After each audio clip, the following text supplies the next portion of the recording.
Rare earth magnets, REM लिखूंगा इसको short form में डिस्कशन के दौरान, तो थोड़ा सा कोऑपरेट करिएगा। रेयर अर्थ मैग्नेट्स को एक सिंपल लैंग्वेज में अगर हम देखें तो ये एक स्पेशल ग्रुप ऑफ मेटल्स होते हैं। और ये जो स्पेशल ग्रुप ऑफ मेटल्स होते हैं रेयर अर्थ मैग्नेट्स खास करके, ये किसी भी तरीके से रेयर नहीं होते। ये जो रेयर वर्ड है ये बड़ा डिसेप्टिव सा वर्ड है। ये डिसेप्टिव सा वर्ड इस रीजन से है क्योंकि ये होते हैं ऐसे मेटल्स जिनको निकाला तो अर्थ से ही जाता है, लेकिन इनमें एक प्रॉब्लम ये होती है कि जब इनको अर्थ से हम निकालते हैं तो यहाँ पर एक एक्सट्रैक्शन में डिफिकल्टी होती है। तो क्योंकि इनका एक्सट्रैक्शन करना मुश्किल होता है, डिफिकल्ट होता है, और ख़ास करके जब हम बात करते हैं इनके रिफाइनिंग की, तो रिफाइनिंग का प्रोसेस भी बड़ा कॉम्प्लिकेटेड सा होता है। और क्योंकि रिफाइनिंग का प्रोसेस, एक्सट्रैक्शन का प्रोसेस कॉम्प्लिकेटेड होने के कारण से दोनों के कॉन्सेप्ट में अगर हम एक पॉइंट में देखें तो ये इकोनॉमिकली एक कॉस्टली प्रोसेस है। क्या कॉस्टली प्रोसेस है इकोनॉमिकली? एक्सट्रैक्शन और रिफाइनिंग दोनों। तो क्योंकि रिफाइनिंग और एक्सट्रैक्शन दोनों ही एक कॉस्टली प्रोसेस है, इस रीजन से यहाँ पर पहली बात तो ये शब्द रेयर का प्रयोग किया जाता है। तो ये याद रखिएगा कि they are not rare in quantity, they are not rare in quantity. क्योंकि कल को अगर प्रीलिम में ये सवाल आ जाए तो इस चीज को गलत नहीं कीजिएगा कि they are not rare in quantity. तो ये चीज आपको बहुत स्पष्ट तरीके से क्लियर होनी चाहिए, वरना आप इस सवाल को पक्का गलत करके आएंगे प्रीलिम्स में। तो इस चीज पे खास ध्यान रखिएगा। ठीक है जी। अच्छा, अब एक सेकंड,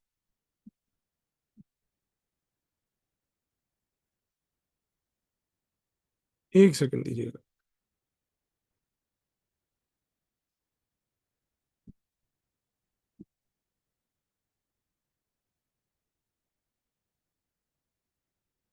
अच्छा,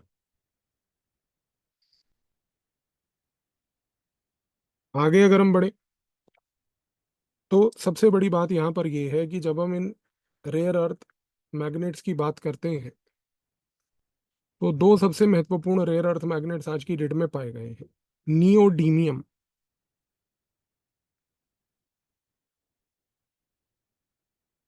और दूसरा है हमारा समेरियम, जिसको हम लोग समेरियम कोबाल्ट भी बोलते हैं।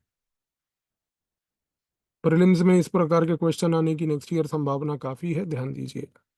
नियोडीमियम सबसे पहला रेयर अर्थ मैग्नेट है। नियोडीमियम जो है ये एक ऐसा रेयर अर्थ मैग्नेट है जो इलेक्ट्रिक व्हीकल में, स्मार्टफोन में,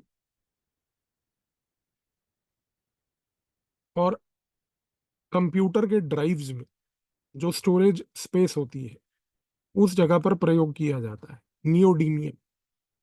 और दूसरा जो समेरियम कोबाल्ट है, समेरियम कोबाल्ट आज की डेट में मिलिट्री लेवल पर, एरोस्पेस लेवल पर प्रयोग किया जाता है। तो न्यूज़पेपर में कई बार आर्टिकल्स के दौरान इन दो पर्टिकुलर रेयर अर्थ मैग्नेट्स की चर्चा की गई है, तो इनके बारे में ध्यान रखिएगा। अगली बार कभी सुने तो आपको कम से कम इनके क्या यूसेजेस हैं वो पहली बात तो क्लियर कट तरीके से पता होनी चाहिए। अगर हम इसके डिस्ट्रीब्यूशन पैटर्न की बात करें तो यहाँ पर हमें एक चीज़ याद रखनी है कि चाइना आज की डेट में लगभग वर्ल्ड के 36 to 40% rare earth elements hold करता है। यानी कि रेयर अर्थ एलिमेंट के रिजर्व्स लगभग 36 to 40% चाइना के पास है। तो ये कहना कि चाइना के पास पूरे वर्ल्ड का रेयर अर्थ एलिमेंट का कंट्रोल है, वो स्टेटमेंट गलत है। क्योंकि चाइना के पास मात्र 36 to 40%, less than half of the rare earth metal reserves are with China today. Number two, China के साथ साथ ऑस्ट्रेलिया, ऑस्ट्रेलिया के साथ साथ यूएसए, यूएसए के साथ साथ वियतनाम, इन देशों के पास भी रेयर अर्थ एलिमेंट्स आज की डेट में हैं जिससे रेयर अर्थ मैग्नेट्स बनते हैं। लेकिन अगर हम बात करें इंडिया की खास करके, तो इंडिया के कॉन्टेक्स्ट में आंध्र प्रदेश में, तमिलनाडु में, केरला में और उड़ीसा में, ये चार स्टेट्स ऐसे हैं, तमिलनाडु, आंध्र, केरला, उड़ीसा, जहां आज की डेट में रेयर अर्थ मैग्नेट्स और रेयर अर्थ मेटल्स की अवेलेबिलिटी के रिजर्व्स पाए गए हैं। These are reserves that we are looking at. तो India is also one of the top 5 countries in the world जिसके पास रेयर अर्थ एलिमेंट के रिजर्व्स हैं। इस चीज को क्लियर कट तरीके से याद रखिएगा। अब सबसे बड़ी बात यह है कि आज अगर हम बात करें चाइना की, जिसके बारे में अक्सर पूरे वर्ल्ड में चर्चा होती है कि चाइना के पास ऐसे रेयर अर्थ एलिमेंट्स और रेयर अर्थ मेटल्स क्यों हैं और क्या है, इसके बारे में आपको समझने की आवश्यकता यह है कि एक थिंक टैंक है और इस थिंक टैंक का नाम है SWP बर्लिन। यहाँ पर आज मैं पहली बार 5वीं क्लास में आपके साथ एक नया इनोवेशन शेयर कर रहा हूँ और आने वाले क्लासेस में इसके बारे में भी चर्चा होगी। वो ये है कि कुछ रिसर्चेस, कुछ थिंक टैंक्स और कुछ स्कॉलर्स हम करंट अफेयर्स में अक्सर पढ़ते हैं, जो न्यूज़पेपर्स में आते हैं। और ये रिसर्चेस, थिंक टैंक्स और स्कॉलर्स का प्रयोग अगर आप अपने जीएस के आंसर्स में करेंगे तो इन जीएस के आंसर्स में आपको एज मिलता है। करंट अफेयर की जो क्लासेस चल रही हैं अभी 2026 वाले बच्चों की, उनको ऑलरेडी ये बात पता है कि हम किस प्रकार से इन स्कॉलर्स का प्रयोग करते हैं और क्यों कर रहे हैं और कैसे हमने कितने सारे स्कॉलर्स अभी कुछ पिछली क्लासों में भी सीखे हैं। चाइना के कॉन्टेक्स्ट में SWP बर्लिन नाम की एक संगठन है, एक ऑर्गेनाइजेशन है, जिसने एक बड़ी दिलचस्प चीज बोली है। उसने कहा कि चाइना आज की डेट में 60% माइनिंग, 85% वर्ल्ड की मैन्युफैक्चरिंग और 90% मैग्नेट्स, जो रेयर अर्थ मैग्नेट्स हैं, उनकी मैन्युफैक्चरिंग को कंट्रोल करता है। ये डेटा SWP बर्लिन का बड़ा इंपॉर्टेंट डेटा है। इसने जब ये बात बोली तो इससे ये चीज समझ आती है कि ये कहना गलत नहीं होगा कि आज चाइना के पास पूरी की पूरी इंटायर सप्लाई चेन जो है उसको कंट्रोल करने वाला यदि कोई एक देश है तो वो चाइना इकलौता है। तो चाइना के पास पूरी की पूरी सप्लाई चेन का कंट्रोल है। ये चीज को समझने की आपको आवश्यकता है और याद भी रखना है। और SWP बर्लिन जो एक थिंक टैंक ऑर्गेनाइजेशन है जिसने ये फिगर्स भी दिए हैं, वो भी एक अथॉरिटेटिव एजेंसी है। अब सवाल ये उठता है कि चाइना ने इसमें इन्वेस्टमेंट किया कैसे है और ये माहिरता प्राप्त कैसे की है। एक ऑथर है जिसका नाम है डेविड एब्राहिम। इनका नाम न्यूज़पेपर में आया था, बिजनेस स्टैंडर्ड में, एक आर्टिकल में। उस आर्टिकल में इन्होंने अपनी बुक के बारे में चर्चा की थी। बुक का नाम है द एलिमेंट्स ऑफ पावर। आप इसको कोट भी कर सकते हैं अपने आंसर्स में। इन्होंने एक बड़ा दिलचस्प पॉइंट बोला था। इन्होंने कहा कि सर चाइना ने एक चीज को समझ लिया और वो ये समझ लिया कि जो रेयर अर्थ मेटल्स हैं वो बेसिकली विटामिन हैं मॉडर्न एज के। देखो कितनी बढ़िया एनालॉजी उस बंदे ने दी। उसने कहा कि रेयर अर्थ मेटल्स को समझना कि वो एक विटामिन है मॉडर्न एज का। चाइना ने जब ये समझा तो उसने सिर्फ साथ में ये भी समझ लिया कि मुझे फिर इसका फार्मासिस्ट भी बनना पड़ेगा। उन्होंने ये एनालॉजी दी कि चाइना ने ये सोचा कि भैया अगर रेयर अर्थ मेटल्स जो हैं, अगर वर्ल्ड के विटामिन हैं, तो मुझे वो केमिस्ट की दुकान और फार्मासिस्ट बन के ये विटामिन पूरे वर्ल्ड को सप्लाई करने हैं। तो इस एनालॉजी के तहत डेविड इब्राहिम ने अपनी द एलिमेंट्स ऑफ पावर की किताब में एक बड़ी दिलचस्प बात ये बोली कि 1980 से, जब वर्ल्ड उस समय सो रहा था और कोई भी इंटरेस्टेड नहीं था, तब चाइना ने सबसे पहले रेयर अर्थ मेटल्स की सप्लाई चेन को बनाना चालू किया। दूसरी बात उन्होंने ये बोली, सबसे महत्वपूर्ण, कि चाइना के पास एक एडवांटेज था और वो एडवांटेज था कि उसके पास एक चीप लेबर की अवेलेबिलिटी थी। और ये चीप लेबर की अवेलेबिलिटी से उसने फायदा उठाया कि उसने एक्सट्रैक्शन प्रोसेस को फैसिलिटेट किया। तीसरी चीज उन्होंने बोली कि चाइना के पास जो सबसे बड़ा एडवांटेज था वो ये था कि उन्होंने किसी भी तरीके से उस समय इस लेबर का प्रयोग करते हुए कोई इन्वायरमेंटल नॉर्म्स नहीं बनाए। तो क्योंकि इन्वायरमेंटल नॉर्म्स नहीं थे तो उनके एब्सेंस के कारण ये हुआ कि कोई इन्वायरमेंटल प्रेशर नहीं थे चाइना के पास कि सस्टेनेबल तरीके से एक्सट्रैक्शन की जाए। और सबसे बड़ी बात, चौथा उन्होंने सबसे इंपॉर्टेंट चीज जो करी वो ये थी कि उन्होंने साथ ही में एक और पॉइंट बड़ा इंपॉर्टेंट किया।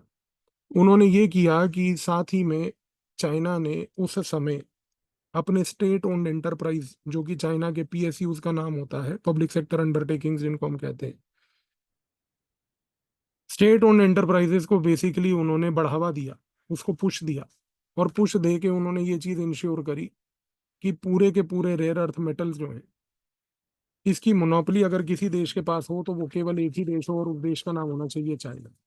तो चाइना ने अपने आप को एक वर्ल्ड का फार्मासिस्ट इस नजरिए से और इस तरीके से पेश करके पूरे वर्ल्ड में सबसे पहली बात तो बनाया।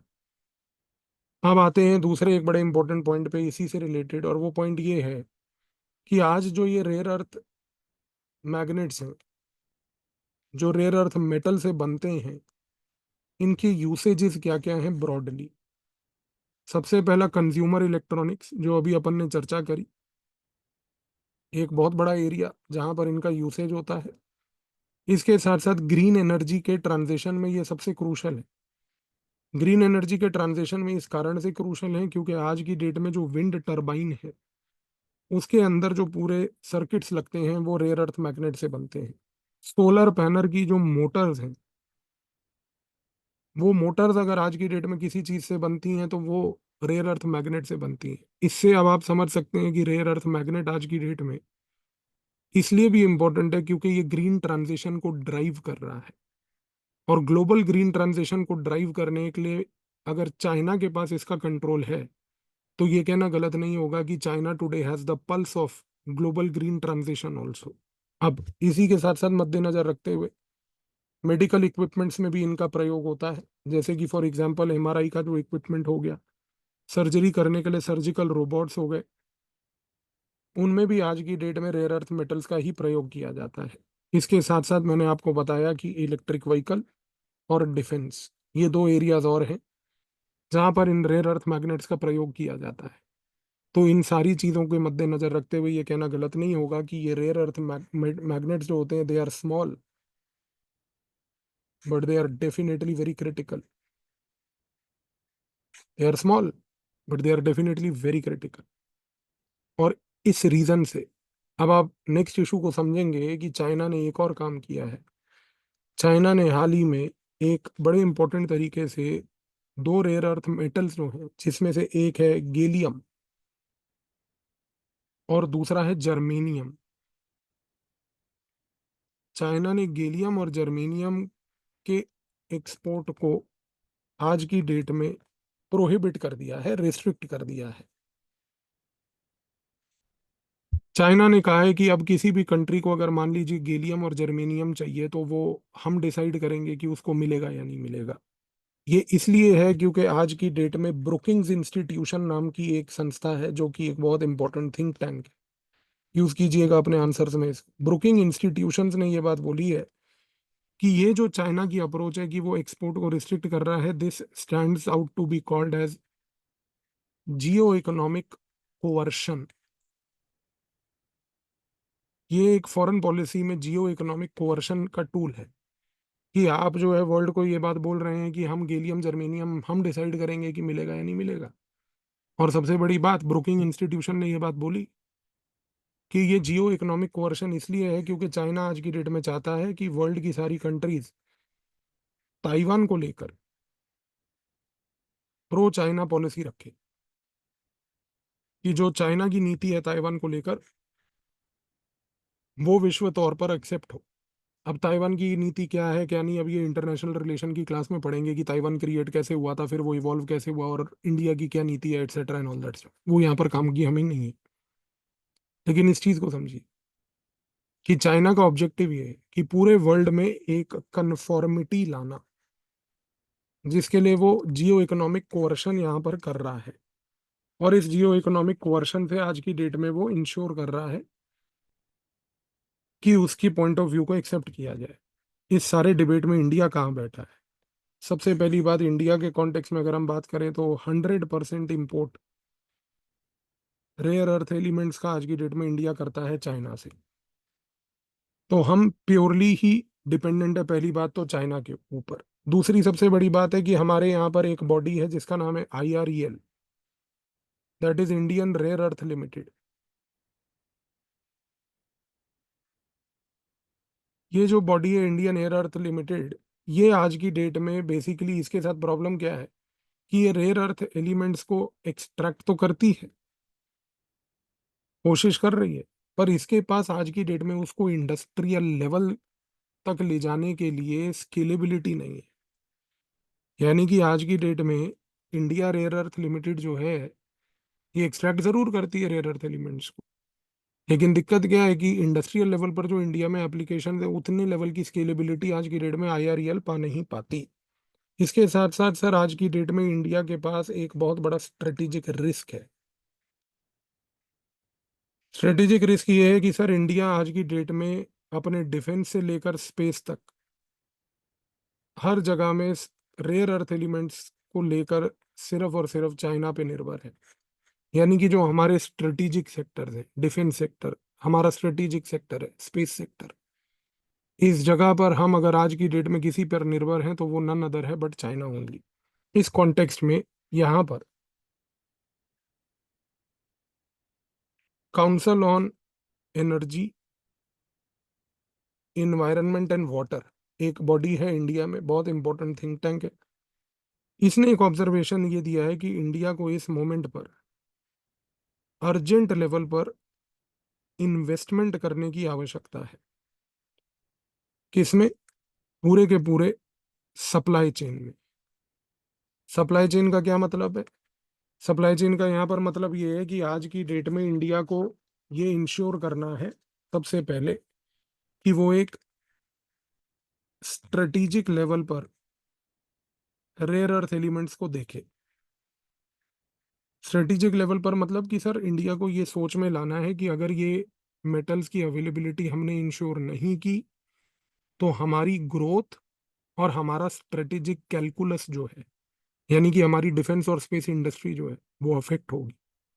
इस कॉन्टेक्स्ट में council on energy, environment and water जो बॉडी है उसने ये सजेशन दिया है कि हमें लाइक माइंडेड कंट्रीज के साथ कोलैबोरेट करना,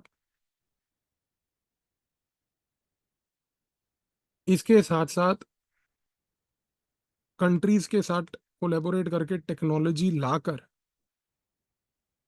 एक्सट्रैक्शन और रिफाइनिंग करना, और तीसरी सबसे बड़ी बात, international norms for governance create करना। इन तीन चीजों पे फोकस करने की आवश्यकता है। ये पॉइंट बड़ा इंपॉर्टेंट है सर। इस पॉइंट का मतलब क्या है यहाँ पर? Council on energy, environment and water कह रही है सर कि पहली बात तो आप लाइक माइंडेड कंट्रीज के साथ कोलैबोरेट कीजिए। यानी कि जैसे ऑस्ट्रेलिया है उसके साथ एक मिनरल पार्टनरशिप बनाइए, अर्जेंटीना है उसके साथ एक मिनरल पार्टनरशिप बनाइए, बोलीविया है, चिली है, ब्राजील है, ये सारी कंट्रीज के साथ एक पार्टनरशिप बनाइए।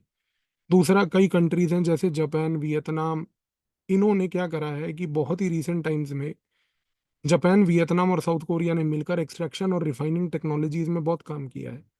तो इनसे इंगेज करके टेक्नोलॉजी ट्रांसफर कीजिए, क्योंकि आज आंध्रा में, कर्नाटका में, आज उड़ीसा में, केरला में हमारे पास रिजर्व्स हैं, लेकिन हमारे पास एक्सट्रैक्शन टेक्नोलॉजी नहीं है, रिफाइनिंग टेक्नोलॉजी नहीं है। और तीसरा, कि इंटरनेशनल लेवल पर हमें नॉर्म्स क्रिएट करने हैं। कौन से नॉर्म्स? वो नॉर्म्स जिसके तहत ये इंश्योर किया जाएगा कि ग्लोबल लेवल पर रेयर अर्थ मेटल्स का गवर्नेंस डेमोक्रेटिक तरीके से किया जाए। कोई भी कंट्री जो है रेयर अर्थ एलिमेंट्स और रेयर अर्थ मेटल्स का आज की डेट में उनको हाईजैक करके, जो चाइना गैलियम और जर्मेनियम के साथ कर रहा है, जो ब्रोकिंग इंस्टीट्यूशंस ने भी बोला इकोनॉमिक कोवर्शन, वो ना हो। इस कॉन्टेक्स्ट में एक स्कॉलर हैं जिनका नाम है अमृता नार्लिकर, बहुत उम्दा लिखती हैं ये न्यूज़पेपर्स में, और बहुत बढ़िया इनके पॉइंट्स होते हैं। इन्होंने ये बात बोली है कि इंडिया को फॉरेन पॉलिसी में एक ही स्ट्रेटेजी अपनानी है, दैट इज रिसोर्स मल्टीलैटरलिज्म। ये एक बहुत नया कॉन्सेप्ट है जो हम आईआर की क्लासेस में इस साल पढ़ेंगे और देखेंगे कि ये रिसोर्स मल्टीलैटरलिज्म क्या होता है और इंडिया आज की डेट में इसको कैसे चैंपियन कर रही है। क्वेश्चन आएगा इसके ऊपर मेंस में। तो रिसोर्स मल्टीलैटरलिज्म, ये नीति इंडिया को आज की डेट में अपनाने की आवश्यकता है, ये इन्होंने बेसिकली बात बोली है, जो आज की डेट में प्रूव भी हो रहा है इसी चीज को लेकर कि किसी भी तरीके से कोई कंट्री इसको हाईजैक ना करे। तो अब एक चीज क्लियर है सर, आने वाले समय में यदि मान लीजिए कि रेयर अर्थ मेटल्स को लेके अगर, या रेयर अर्थ एलिमेंट्स को लेकर अगर किसी प्रकार का कोई भी सवाल आता है, तो आप उस सवाल को समझ भी पाएंगे, रेयर अर्थ मेटल्स क्या हैं, उनके यूसेजेस क्या हैं, उसको भी समझ पाएंगे।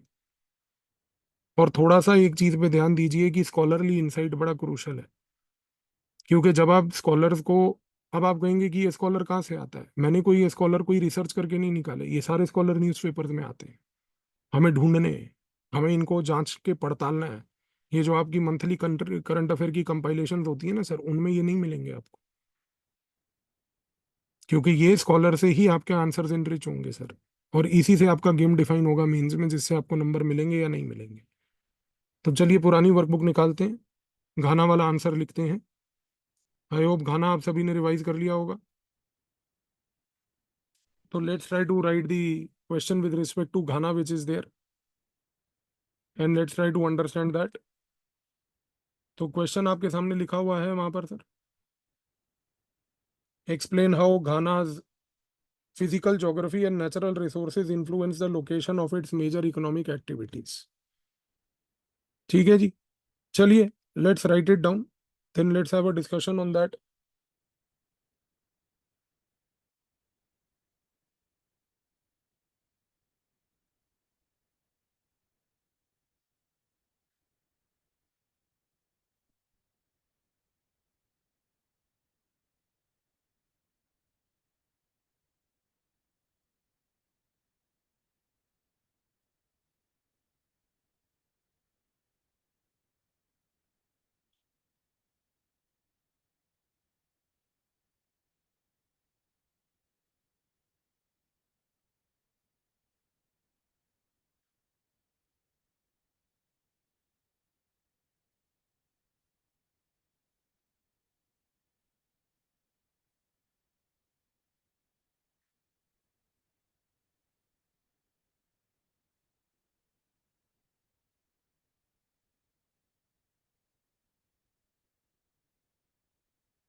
हो जाए तो बताइएगा।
क्या स्टेटस है जी?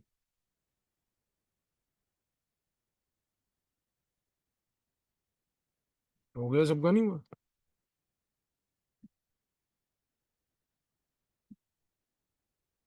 चलो, let's have a look at it.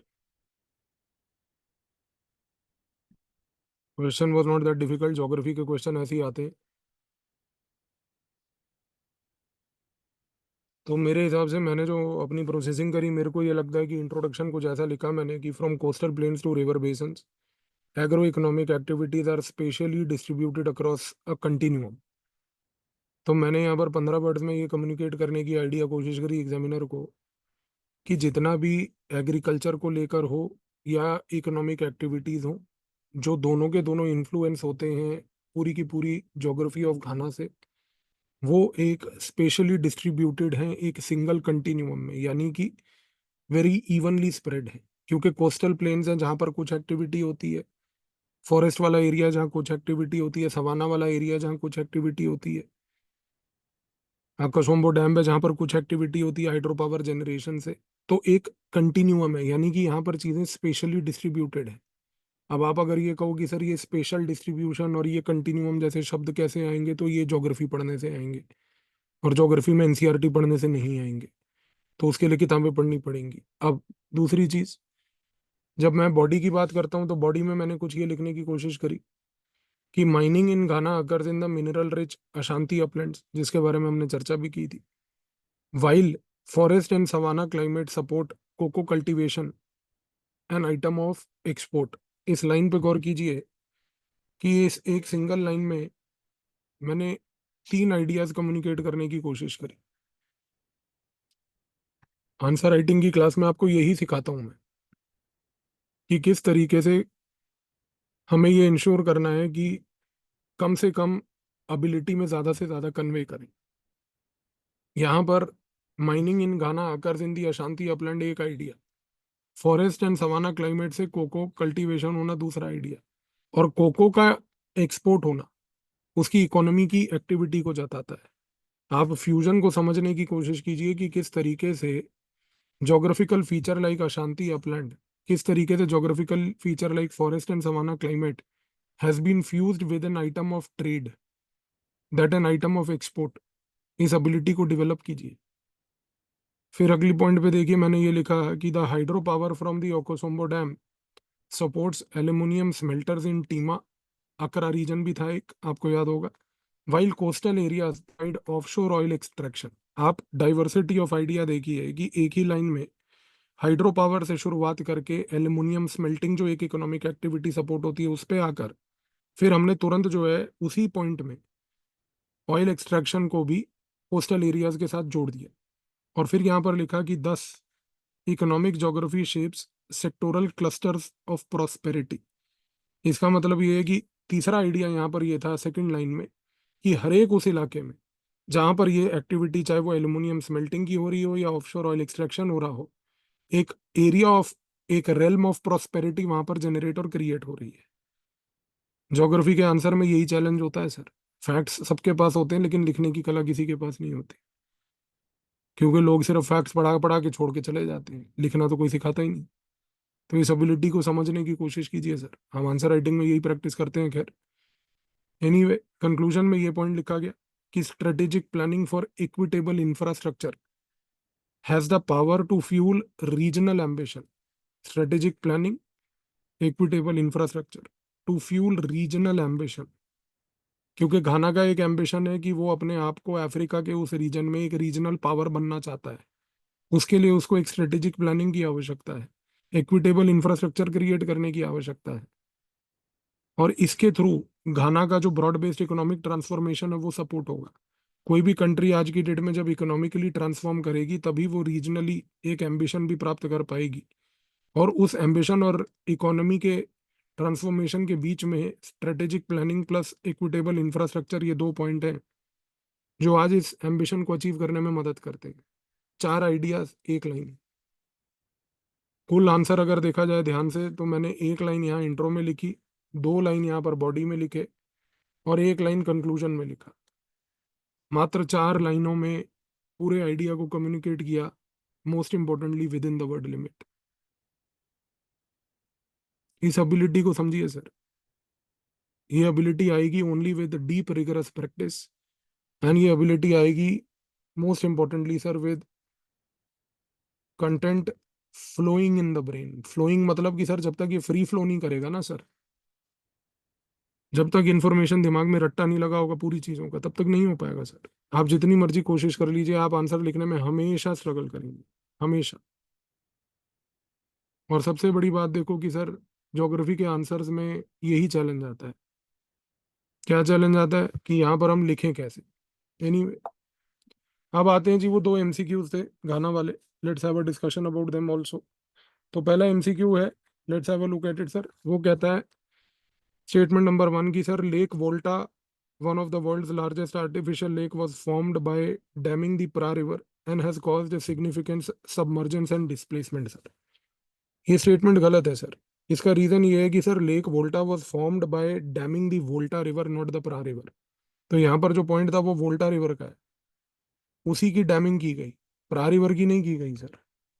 इस चीज को समझने की कोशिश कीजिए, पहली बात। दूसरा स्टेटमेंट कहता है कि sir Ghana's south west region faces desertification threats due to its prolonged dry season and high evapotranspiration rates. ये गलत स्टेटमेंट है सर। घाना का जो साउथ वेस्ट वाला एरिया है पूरा का पूरा, इस पूरे एरिया में ह्यूमिड ट्रॉपिकल फॉरेस्ट है सर। ट्रॉपिकल फॉरेस्ट होने के कारण जाहिर सी बात है कि सर ये एरिया में कोई डिजर्टिफिकेशन नहीं है, किसी प्रकार का यहाँ पर जो है डेजर्ट फॉर्मेशन कहीं नहीं देखा गया है। ये फैक्चुअली इनकरेक्ट है। और तीसरा स्टेटमेंट कहता है कि sir coastal erosion in Ghana is aggravated by dam creation, dam construction upstream, sand mining and rising sea levels along the gulf of Guinea. ये ट्रू है, क्योंकि आज की डेट में जितना भी, अगर हम घाना की बात करें तो सैंड माइनिंग और इसके साथ साथ सर सी लेवल राइज, ये दो चीजें घाना को बहुत अफेक्ट कर रही हैं, खास करके उसके कोस्टल एरियाज को। तो क्वेश्चन नंबर 1 का आंसर है sir C, 3 only statement is correct. ठीक है जी। अब आते हैं स्टेटमेंट नंबर 2 पे sir. Statement number, question number 2, sorry, question number 2 कहता है कि sir Ghana major oil fields including Jubilee lie along its eastern coast bordering the Togo and are primarily onshore sir. Sir सबसे पहली बात तो ये है कि जो भी घाना के अंदर ऑयल फील्ड्स हैं, और खास करके अगर हम जुबली ऑयल फील्ड्स की बात करें, तो ये वेस्टर्न लेवल पर, पहली बात तो ऑफशोर वाटर्स में पाई गई हैं, not eastern coast, western offshore waters. और दूसरी बात sir, they don't border Togo sir, they border what is called as Cote d'Ivoire. आपको लास्ट टाइम भी मैंने बोला था एटलस खोल के देखिएगा, देखी नहीं होगी 90% लोगों ने। सिर्फ 10% देखते हैं सर, 90% झक मारते हैं, सोचते हैं फिर कभी करेंगे। उनका एग्जाम भी फिर कभी किसी दशक में होगा। ये स्टेटमेंट इनकरेक्ट है सर, फर्स्ट वाली। सेकंड स्टेटमेंट है, aluminum smelting units in Ghana are located near Lake Volta to exploit cheap hydropower from the Okosombo Dam. Correct statement. We have just used it and we have also mentioned about it. Second statement is correct. Third statement कहता है कि भाई sir cocoa production is concentrated in the coastal lowlands due to presence of saline soils and monsoonal rainfall. This statement is incorrect, क्योंकि आज की date में cocoa, अभी मैंने आपको बताया सर, वो फॉरेस्ट सवाना रीजन में होता है। और फॉरेस्ट सवाना रीजन में वहां पर जहां पर आज की डेट में वेल ड्रेन्ड सॉइल की आवश्यकता है, फॉरेस्ट सवाना रीजन में स्लाइटली एसिडिक ऑयल की आवश्यकता है, और सबसे बड़ी बात यह है कि सर कंसिस्टेंट रेनफॉल चाहिए वहां पे कोको के लिए, not monsoonal types. Consistent rainfall is the key for cocoa cultivation. India में भी कोको कल्टीवेशन वाले एरियाज में आप देखिए sir, consistent rainfall is the key. अगर घाना का नहीं भी क्लिक कर रहा है तो इंडिया का मालूम होगा, उसी से आंसर निकल सकता है। Answer is B, B for Bombay, two only. तो ये है sir.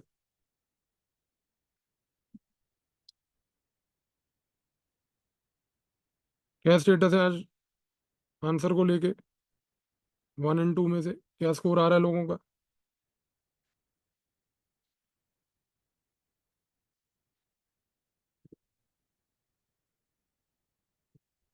I am happy that many of you are able to get both correct. That means कि कम से कम आप लोग अंडरस्टैंडिंग अच्छी कर रहे हो। Very good.